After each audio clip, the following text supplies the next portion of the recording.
mãe sempre foi muito a minha amiga. O único problema é que ela me prendia demais. Ela falava assim que ela foi criada muito solta, sabe? Que os pais dela deixavam ela fazer o que ela bem quisesse. E o resultado disso foi que com 14 anos ela já era mãe. E ela me dizia que ela não queria aquilo pra mim. Ela falava assim: filha, quando você tiver a idade certa para fazer as coisas, eu não vou te proibir de nada, mas até lá, enquanto você for novinha, eu quero sim você debaixo das minhas asas, porque eu não quero que você viva nada antes do tempo como foi comigo. Eu não quero você sendo mãe nova, sabe? Eu quero que você estude, que você forme, que com 18, 20 anos você ainda não seja mãe para sair, para se divertir. Mas a minha mãe não conseguia ver que ela me sufocava com isso, sabe? Eu me sentia boba, ela não me deixava evoluir, ela não me deixava amadurecer. Pra você ter uma noção, com 14, 15 anos, a minha mãe não me deixava ir na padaria sozinha. E até o meu pai brigava com ela por causa disso, mas ela falava que não, que era só cuidado, enfim. Com 15 anos eu comecei a fazer catequese. Sim, eu comecei já bem velhinha, porque como eu disse, a minha mãe não me deixava fazer nada. E foi lá na catequese que eu conheci o Mauro, que era o nosso professor, né, lá da igreja. Ele tinha 20 anos nessa época e assim, de princípio, foi normal, comum, não tinha nada demais, era um professor, ele me tratava normal. Só que com o passar dos dias, ele começou a dar em cima de mim. E ele fazia isso no começo de forma com que ele me envolvesse e eu não percebia que ele estava fazendo aquilo de propósito, sabe? Por exemplo, na época eu tinha um cabelo enorme, meu cabelo batia assim pra baixo do bumbum e eu era viciada em cuidar do cabelo, então ele era muito bonito. E ele usava isso pra ficar me galanteando, falando o tempo todo que ele era apaixonado no meu cabelo, que ele admirava demais a forma com que eu me cuidava, sabe? Que eu era caprichosa com o meu corpo. E eu até sentia vontade de dividir isso com a minha mãe, mas eu sabia que se eu falasse aquilo pra ela, ela ia me proibir de ir pra catequese. E lá era o único lugar que eu podia frequentar sem que a minha mãe estivesse junto comigo. Lá era o único lugar que eu me sentia com 15 anos de idade e não com 6. Então eu me calei por causa disso. E eu sabia, sabe, que aquilo não era certo, que aquilo era errado. Ele era meu professor e ele era mais velho que eu, porque eu só tinha 15 e ele já tinha 20. Então, eu sabia, sim, que era errado, mas eu me calei em troca da minha liberdade. E isso foi ficando cada vez pior. Conforme o tempo foi passando e eu fui estudando com ele, ele foi pegando mais liberdade comigo e foi pegando mais pesado também nesses comentários, sabe? Até que um dia, do nada, ele chegou em mim e falou assim: você já teve relação sexual alguma vez na sua vida? Eu levei um susto tão grande que na hora eu fiquei brava com ele. Falei assim: quê? Você tá maluco me perguntando uma coisa dessa? Eu nunca te dei ousadia e nem liberdade pra você me falar uma coisa dessa. Me respeita.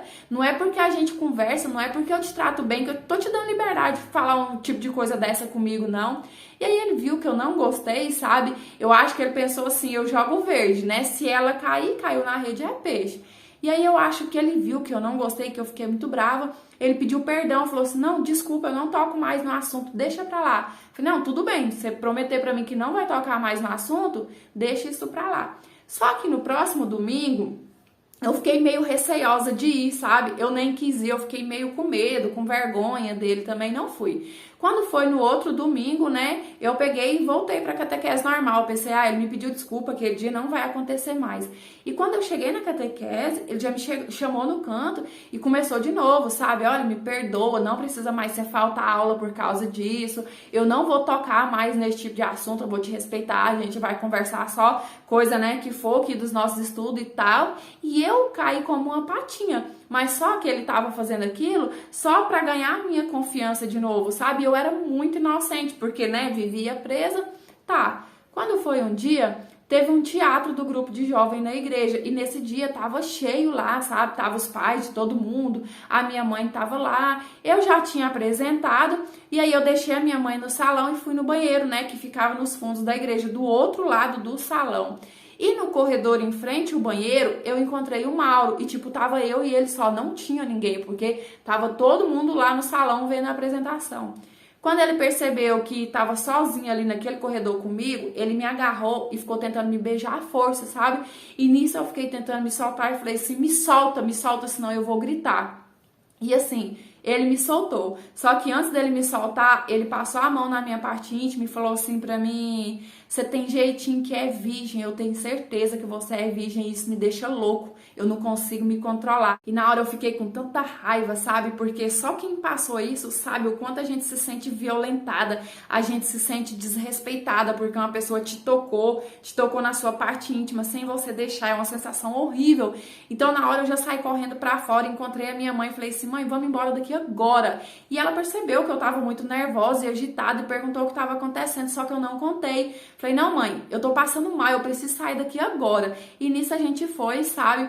E depois disso eu não voltei naquela catequese mais, porque eu fiquei com muito medo. Eu pensei assim, aquele dia tava cheio de gente na igreja e ele teve essa ousadia comigo.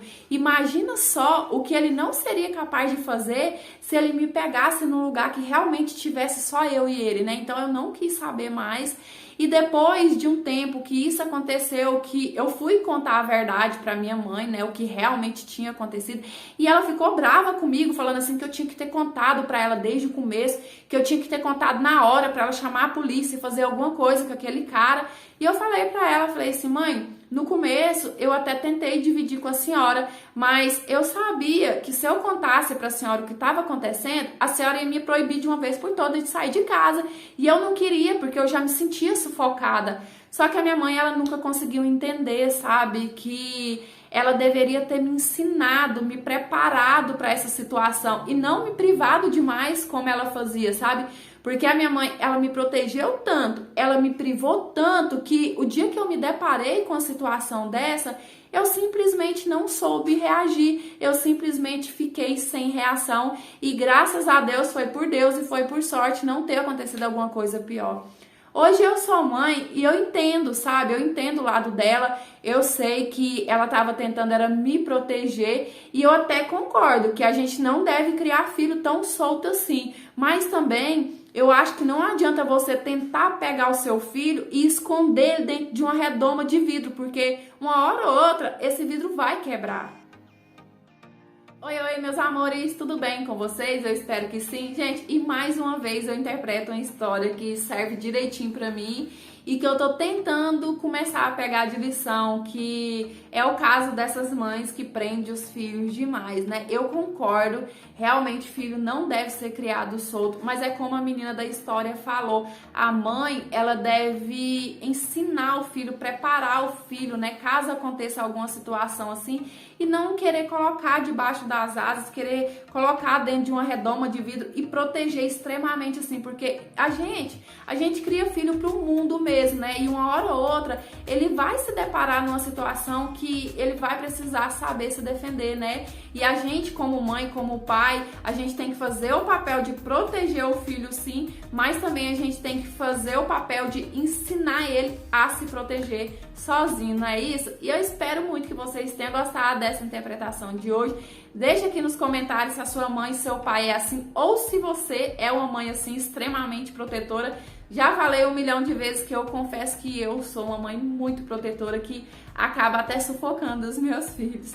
E é isso, deixa seu joinha aqui para ajudar na divulgação do canal. Se não for inscrito, já se inscreva para fazer parte aqui do nosso cantinho também. Ativa o sininho de notificação para o YouTube te avisar toda vez que eu postar história nova. Me segue lá no Instagram, que é esse que tá passando aqui na sua telinha. Lá eu fico muito mais pertinho de vocês.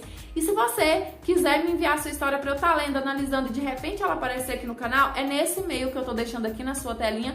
Lembrando que o nosso canal é interpretação de histórias de vida, não é conto erótico, nem nada do tipo. As histórias que aparecem aqui são histórias que eu recebo ou muitas das vezes até que eu escrevo, porque elas são reais, baseadas em fatos reais e até fictícias. Nunca enganei ninguém, porque a minha intenção não é essa, tá? A minha intenção é trazer entretenimento pra vocês, uma troca de experiência e muitas das vezes até uma lição de vida, tá certo? E é isso. Um beijão, fica com Deus, fique em paz, até os próximos. Tchau! Fui!